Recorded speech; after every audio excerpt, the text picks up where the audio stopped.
allow creative talent to stand on its own, the media often demands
where the rocks will destroy the ship. And it's worked. And that's why so many of these video games have died. It's because there's been so much pushback from it. And now these companies are afraid of doing it. Get wrecked? Yeah, get wrecked. There's blood in the water now? Yeah, exactly. And you can, by the way, if enough people are negative about a game, you can absolutely kill the game. Don't ever believe that you can't do it. You can. Believe in yourself. ideology over insight, it stops being criticism and it starts becoming coercion. What the media never seems to be able to grasp is that this outrage cuts both ways. When they pressure studios to mold games into ideological statements, it creates a backlash, not just against that game, but the very idea that these games need to carry a message. Assassin's Creed Shadows, South Midnight Concord, they didn't draw fire in a vacuum. The media helped build the environment where these players now push back. You kept shaping the discourse. Don't be surprised when discourse shapes you right back. For every action, there is an equal and opposite reaction. I mean, this is the reason why Polygon and many of these other media outlets have lost their relevance over time, and it's because in the eyes of players, they've become an oppositional force. It's because they're wrong. That's the reason why. It's because their viewpoints and their way of seeing the world is simply wrong. People don't have a problem with politics in video games. People have a problem with the mentally ill, SSRI addicted, upper middle class white woman, progressive American politics. That's what people don't want to hear. Nobody has a problem with Metal Gear Solid's politics. People do have a problem with politics like Concord. That's the big difference. That is using their platforms to pressure studios to make changes. Yeah, it's not that we don't want politics. We don't want your politics. players before themselves. And that's all been proven with recent statements made by Daniel Varva, the creator of Kingdom Come Deliverance. In a recent Czech interview, Kingdom Come creator Daniel Varva opened up about the impact Polygon and others had on him after the first game. He said that it felt like there was Daniel Varva was the guy that was the creative director. I don't know. Sorry, sometimes I go AFK, but he was the creative director for Kingdom Come Deliverance, and he got a ton of hate back when the game originally came out because the game didn't adhere to certain social norms.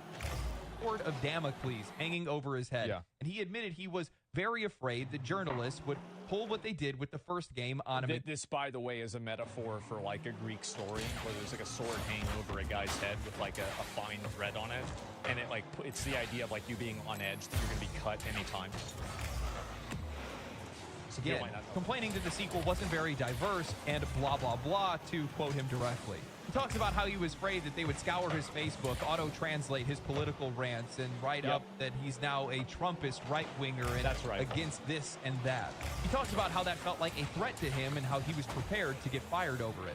That is the legacy of Polygon, not just irrelevant articles, fear, self-censorship, development choices made out of survival, not creativity. You can have and also, do you want to know one of the really big proofs that gamers are actually not right-wing at all, and this is a totally fake narrative that's being created by weird Karen freaks, is the fact that Metaphor was one of the greatest games that came out last year, and I think that very few people debate that. Metaphor covered very progressive social issues, but it did so in a way that wasn't patronizing to the player, and it was respectful, and it was mature. The entire idea that, like, gamers, like, I don't know what they think that they want, right?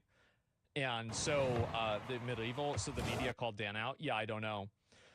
But Metaphor is one of the top 3 games of all time. It's a very good game, right? Luis Guillabern. Well, I think Luis Guillabern is a really great example, right? Is like if he was a villain in a Western video game, he would not be intelligent. He would not be well-spoken. He would not be clever. He wouldn't be able to discover the king's magic, right? He wouldn't have been able to do any of these things. He would have just been like this big, dumb, oafish retard that nobody likes, but we have to kill him. Right? He'd have one charisma. He wouldn't be attractive. Exactly. Opinions on Varva, the choices that he's made and the things that he said. However, this is what happens when coverage turns into punishment, when the writers think that they are moral arbiters instead of critics, when review sites become political weapons instead of industry observers, when the players see the media wield this sort of influence, when they see them fail to represent them, what do you think the end result of that is going to be? And it's not like they've only done this once. They've been doing it the entire time with articles like Yakuza examines masculinity with care but leaves women behind. God of War care but leaves women behind. God of War care but leaves women behind. God of War Do you want to know why it leaves women behind?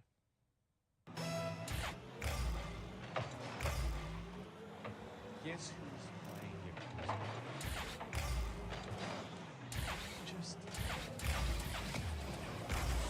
I wonder. Jeez, what a fucking mystery. Like, I played the Pirate Yakuza game. This is absolutely a shonen.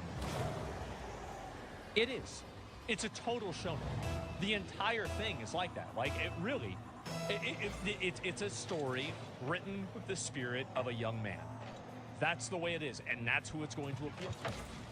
Some women might like it, sure. And there's guys that like Animal Crossing. Well, let's talk about averages.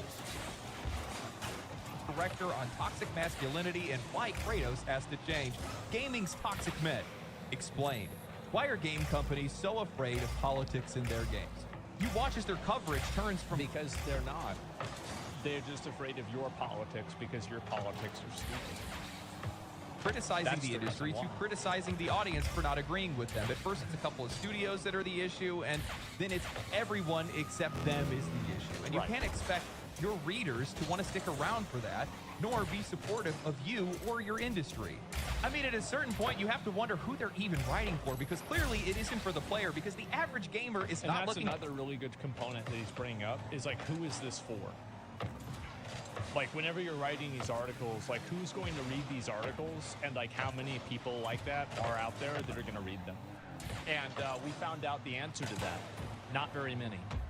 to be scolded, psychoanalyzed, yeah, or not accused very of many. moral failure every time they load up a title that doesn't match with the editor's worldview. But that's what much of their writing has become, a performance of superiority that's aimed at the very people that they need to stay in business. Instead of cultivating a community, they treated them like they were an obstacle. Instead of insight, they're offering disdain. You cannot insult your readers, ignore their values, and then act surprised when they stop showing up. I mean, look at one of the articles that they wrote. I mean, gamers was used as a pejorative term, and that was started by games journalism.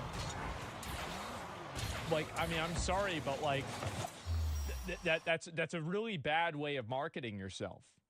This year. These video games kill fascists, cathartic video games to get your anger out in a healthy way. Listen, I'm all about staying abreast on current events, but watching the fascist white cis hetero patriarchy put boots on the necks of anyone they want gets old fast. Not for me.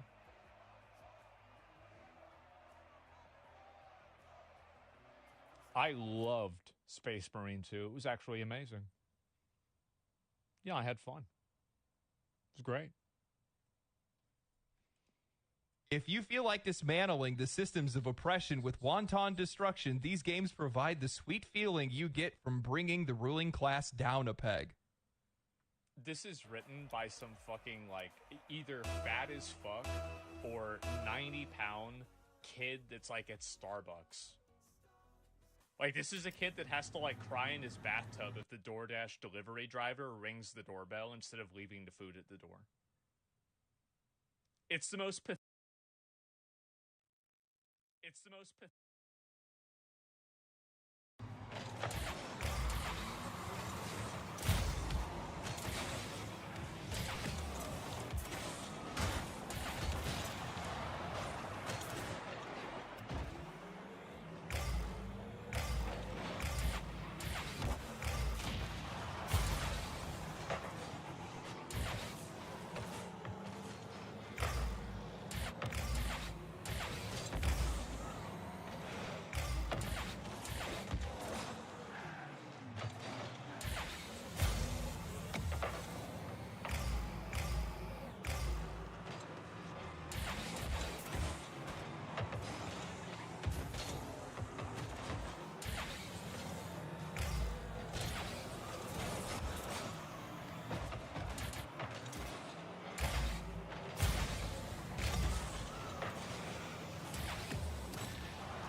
reach them or you are reaching for a job application.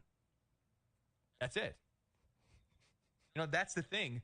The media has just continued to fail to adapt to a lot of these different cultural changes, even the way that media has been consumed over the years. A lot of that has changed, and they haven't adapted to any of that. And from my perspective, while it might be Polygon today, I think they're all going to be Polygon tomorrow. I'm sorry. Good one. Guys, we aren't just losing Polygon, we are starting to lose all of them. In an article written by Christopher Dring titled, "The Number of Video Game Articles Dropped by Over 100,000." That's a good start. In quarter one. He writes, the top 135 video game websites published over 635 articles in quarter one this year. That's right. Press Engine data reveals. That's a drop of over 13%, or more than 100,000 articles compared to the same period in 2024. That number covers reviews, news, guides, features, and code pages, and includes websites from all around the world. A lot of the biggest drops were at guide-based productions, but there were also big declines amongst major media outlets, including IGN, GameSpot, Famitsu, and Eurogamer. The reason for this decline is no big surprise. According to Press Engine, it has seen 2,902 press contacts disappear from its database over the past 2 years. Those press contacts include amateur, part-time, and freelance journalists, but it ultimately highlights a significant drop in people writing about video games, with redundancies having hit almost every major media publication. There are other factors that are influencing the drop in video game articles, including a continued shift towards covering the biggest titles, a decision driven by changes to Google search engine. 100,000 fewer articles and nearly 3,000 fewer press contacts is a dramatic shift. But let's not pretend like this is coming out of nowhere. That 13% is a symptom, not a disease. The audience... It's only the beginning. It's only the beginning. Just keep that in mind.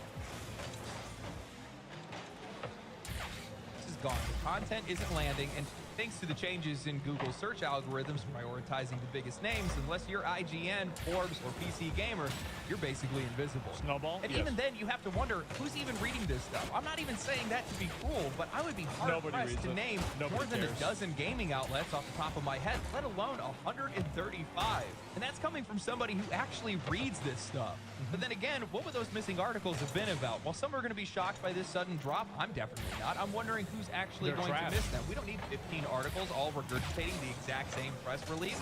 I've joked about this before, the media using return to form like it's a summoning spell every time a new game that they like flops, but that's the reality. The same quote, same take, same structure, barely any variation. Take the That's also like he's bringing up a very good point about this, is the fact that a lot of the writing is at a fundamental level very bad.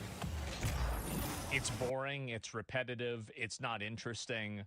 Yeah, it's like, again, if AI can only regurgitate things that were already written and you're worried about AI taking your job as a journalist, then maybe I think you just self-reported.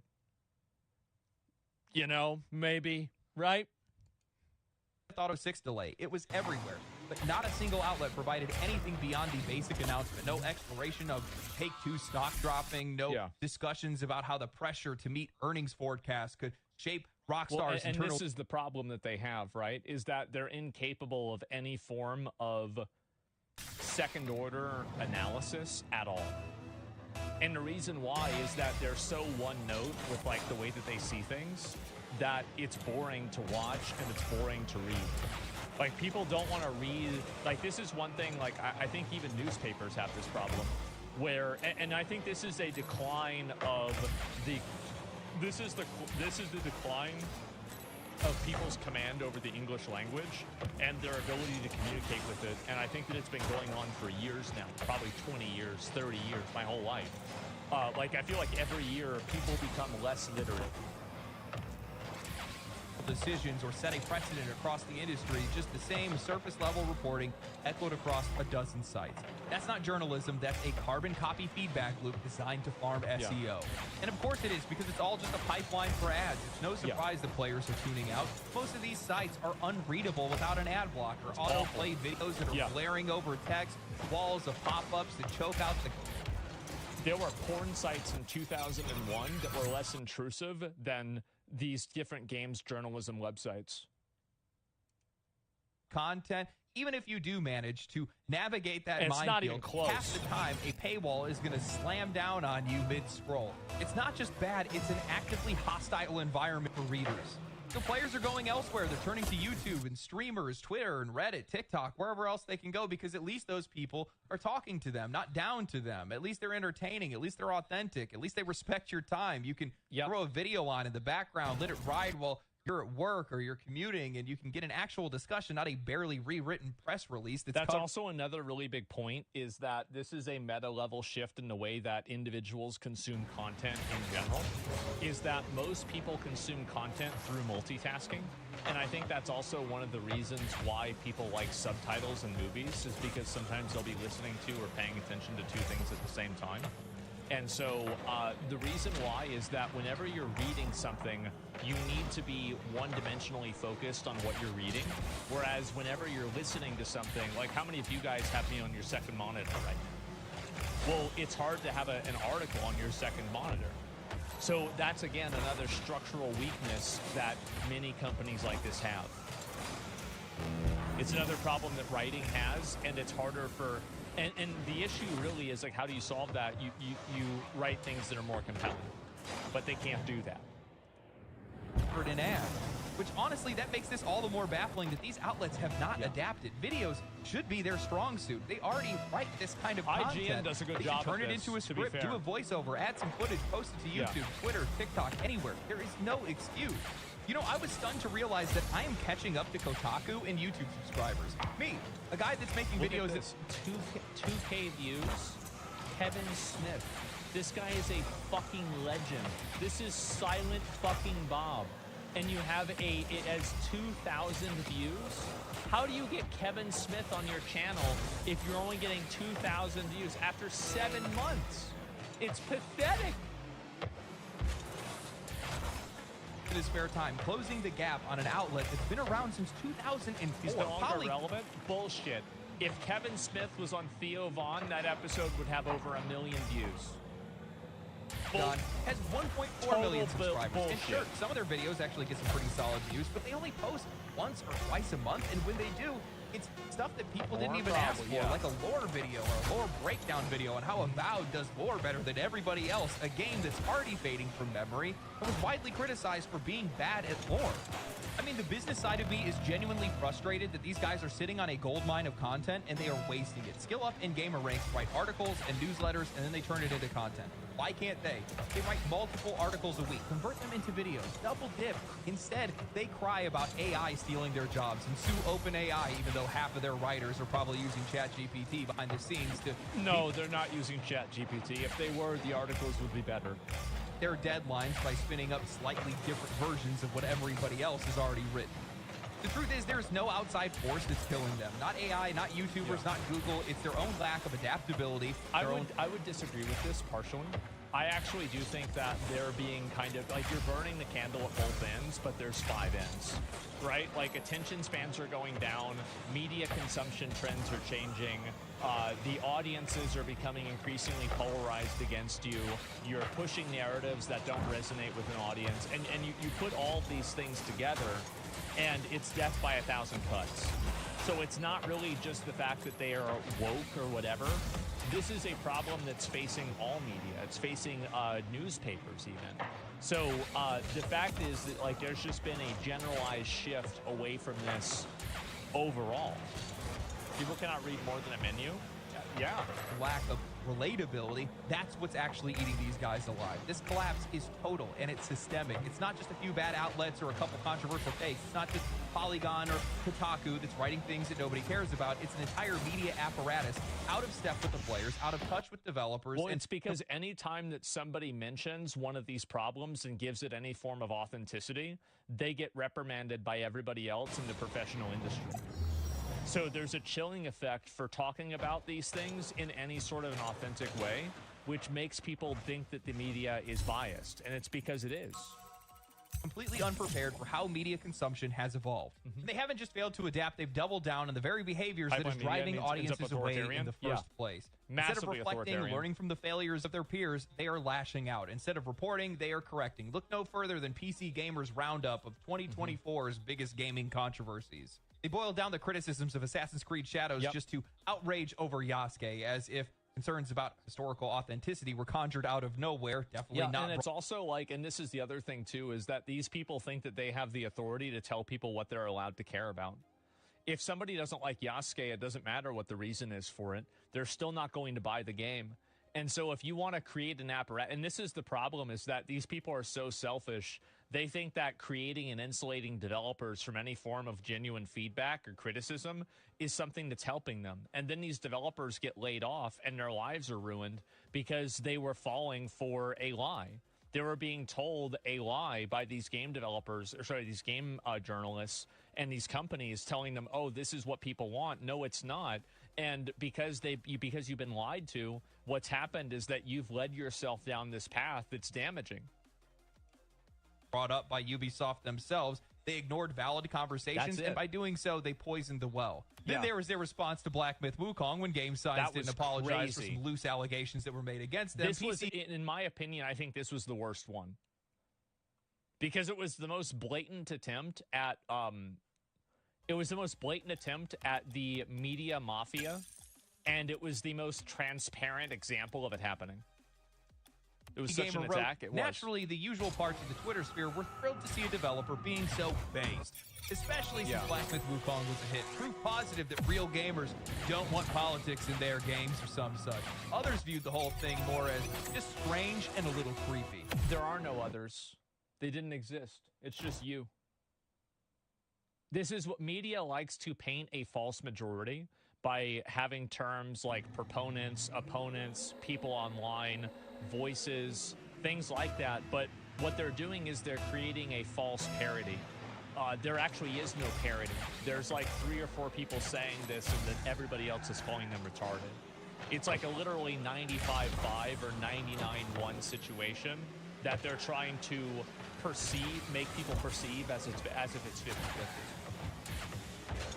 Then they finished with saying, it's hard not to read the silence as a sign that Game Science feels it has nothing to apologize for. It doesn't. Yeah, maybe that's because they don't actually have anything to apologize for. Maybe not every developer needs to pass a moral purity test before they're allowed to ship a game. Maybe some of these studios just want to make something cool without having to grovel for forgiveness for every manufactured scandal. But instead of respecting that, the media wants to treat silence like it's an admission of guilt. And this kind of behavior that's because silence is an admission of guilt, and they're guilty of not getting ad revenue. They create the problem. The company responds to the problem. They monetize the problem being created. They monetize the response. They monetize everything. So this entire problem is created by media in order to sustain media. But as soon as you take a step out of it and you move out of this problem, it doesn't exist at all. Because it never actually did. Everywhere. Bias is embedded into everything. Contempt for the audience is on full display. They retreat to places like Blue Sky to avoid feedback, posting articles like gamers are terrible people and we should stop being okay with it, only to follow it up later with it's time to start trusting video game reviewers. Yeah, nope. That trust is not coming back. Not after years of talking down to players, punishing developers, and turning the medium built on creativity into a battleground for personal agendas. Polygon's collapse is not an isolated failure. It's a forecast. And it's a warning sign for all of these outlets still pretending like they have a voice of authority while the audience is quietly walking away. You don't get to ignore the people that you claim to speak for. You don't get to mock the community, miss the story, and still expect to be relevant. That's you either evolve or you fade out. For most of them, they already have. Press didn't lose the audience, they pushed them away. And now they're watching the lights go out, one outlet at a time. Now this may sound crazy, but games journalism isn't dead. The reason why I say that is because I can bring up an article, I can cite it, I can read it word for word, and people will still engage. People will still watch the video, they'll enjoy it, they'll be entertained by it, they'll hear my opinion, the opinion of the writer, they'll come to their own opinion because it's an open dialogue, not a sermon. With so many of these outlets wanting to educate audiences instead of inform them, it's no surprise why nobody wants to listen. And that's another thing about the educating thing. The educating term, like just the word, is very, it's patronizing. Because it's implying your ignorance and it's implying their superiority. Listen to that. You know, we can have a conversation about how women are portrayed in games or diversity in games or whatever the hell else you want to talk about. We can do that without having to vilify the audience that you're trying to reach in the first place. It doesn't make any sense.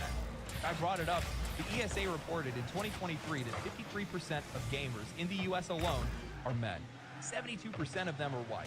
It is not enough. It's way more than 53%, and everybody knows it. The reason why it's so high for women is because they're counting bullshit games like Candy Crush. If you're talking about actual male gamers that are playing PC games that are selling for $60, you're looking at an 80+% audience of men. That's just the way it is. And I bet 80% is probably low. I really didn't know that. It's obvious. It's completely fucking obvious. You can't not count girl games. Come on. Of course I can. There's 5 of them. And there's 500 male games. Effective strategy to vilify a large subsection of the audience that supports you or your industry.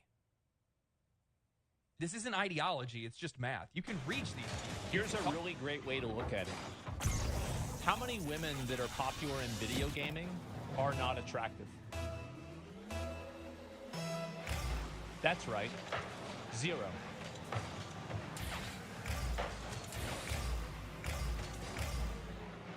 Talk to them, and in most cases, they'll be willing to listen. The minute that you start using buzzwords and catchphrases and try to bring politics into the conversation is the minute that their minds turn off. They turn away from the conversation. It's not attractive, appealing to men. My point is that in all of games media and streaming and content that's made for video games online, it is a prerequisite to at least be conventionally attractive for a female to be able to build an audience. And the reason why is because primarily that audience will be male. That's a fact. That's it. Like, Frogan's not a streamer. She doesn't stream video games, number one. Like, that's not even the point.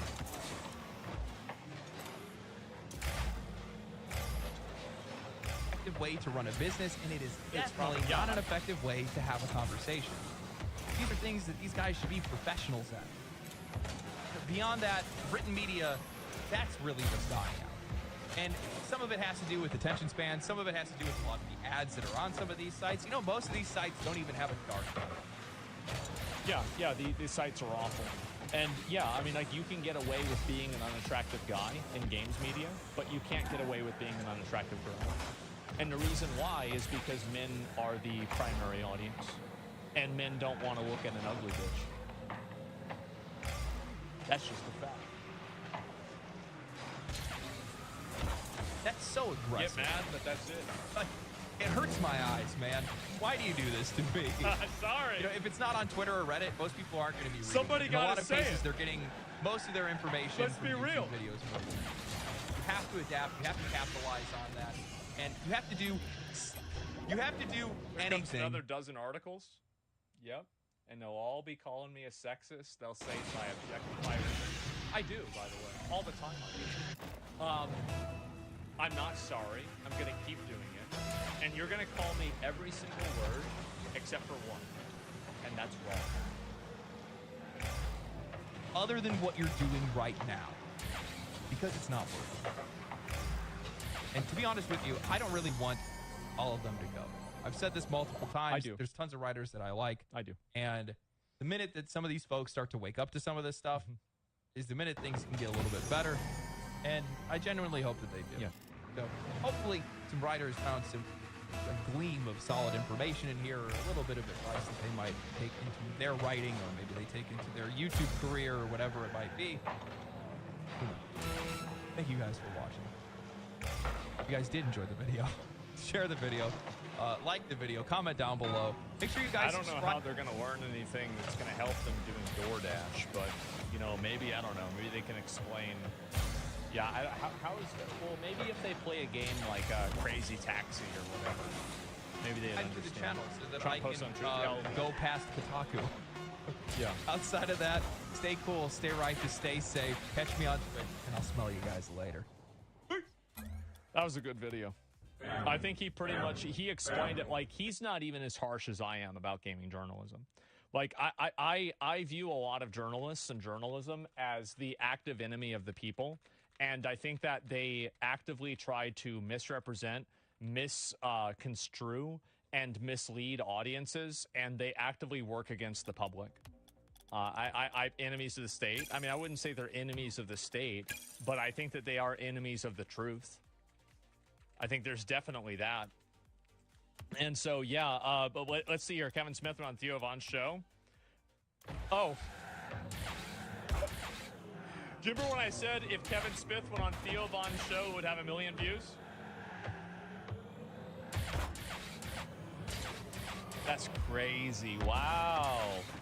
Wow. Whoa. What a surprise. Look at that. It's fucking obvious. Everybody knows it. Yeah, duh. Yeah, genius. Yeah, I'm not a wizard for knowing that. I'm normal. Anyway, do you think there's deliberate efforts in the gaming industry to mute voices? Yes. I think the gaming journalism industry absolutely tried to bully and mute people that disagreed with them. They 100% did that, and that's one of the reasons why I am not sympathetic at all to them whenever bad things happen to them. It's because you actively use this as a weapon, and now the weapon is being used against you. And, you know, you get what you fucking deserve. I'll be right back. I'm going to use the bathroom. And then I'll...